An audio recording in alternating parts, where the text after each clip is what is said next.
Hi everyone, this is Katie from kgrantdesign.com, and today for Tutorial Tuesday I'm going to go over how to add a glass effect or a reflection effect to your images or your drawings. So today we're going to use a beer mug actually as our example. This is from a project I've been working on. And right now, clearly it's a beer mug, it's filled with beer, it looks delicious, but to make it a little bit more lifelike and less like an illustration, we're going to add just some really quick, easy gradients and shapes to create a glass effect.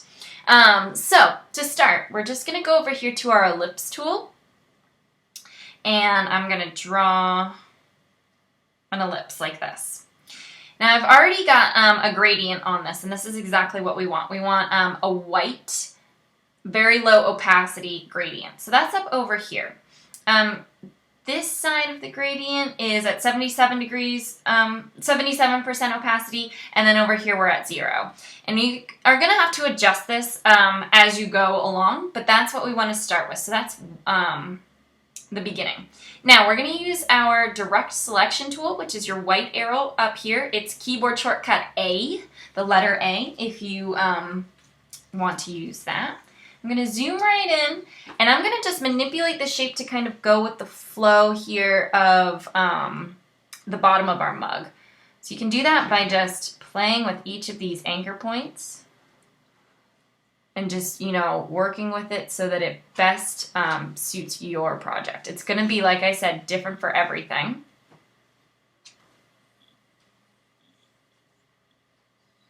And it might not be perfect the first time around either.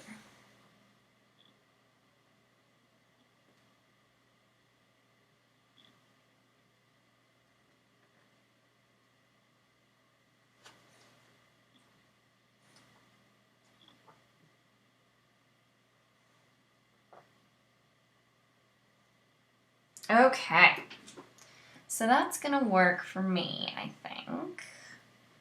And I want the darker or the more opaque part of my reflection to kind of be over a little bit. So I'm just gonna mess with my gradient a tad. Let's see where that gets me. Yeah, that's not what I want to do. All right, that'll work. Take a step back. See, already you can see that it has more of a reflective quality to it. So I'm going to do this exact same thing, but by making just a few different shapes and changing the gradients a little bit on different parts of the mug. So this is a good spot for it. I'm going to do one down here with like a thinner oval shape. And kind of just have it match the side of the mug.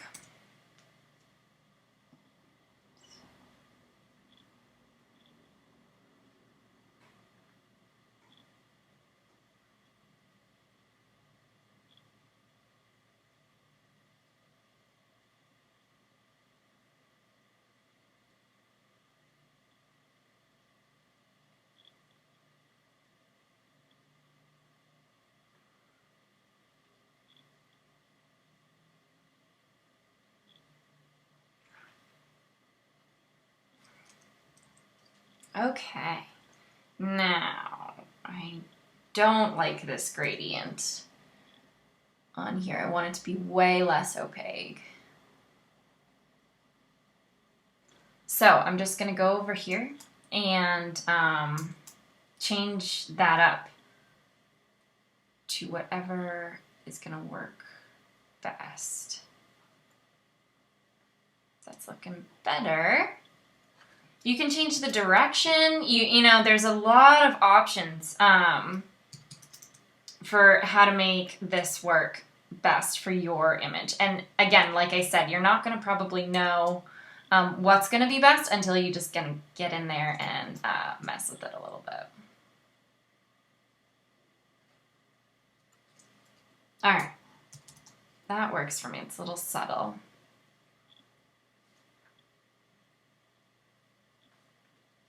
Go. Okay, so now we have that down the side, so we're getting along. I'm going to add one up here onto our and onto our handle as well. These are going to be small. And this, I'm literally just going to mimic how the handle curves by adjusting with my direct selection tool.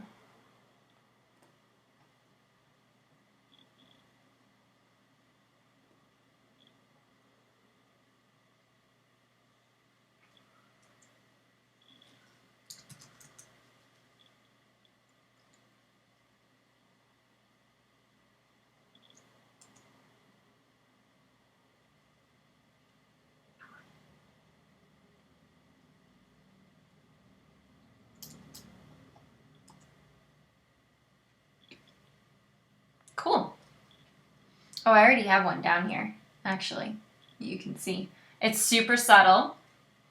And then I'm going to actually add another one to this top part. Very small. Zoom right in. And again, I'm just going to have it kind of mimic the shape that I'm setting it on.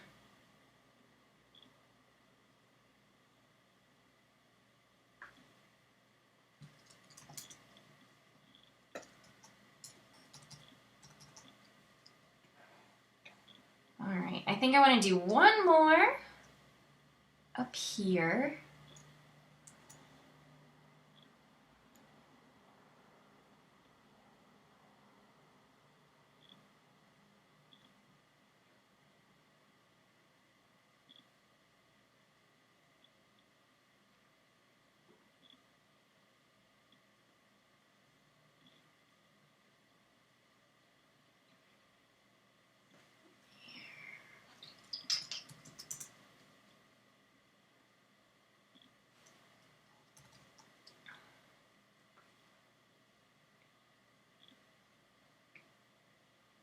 Yep.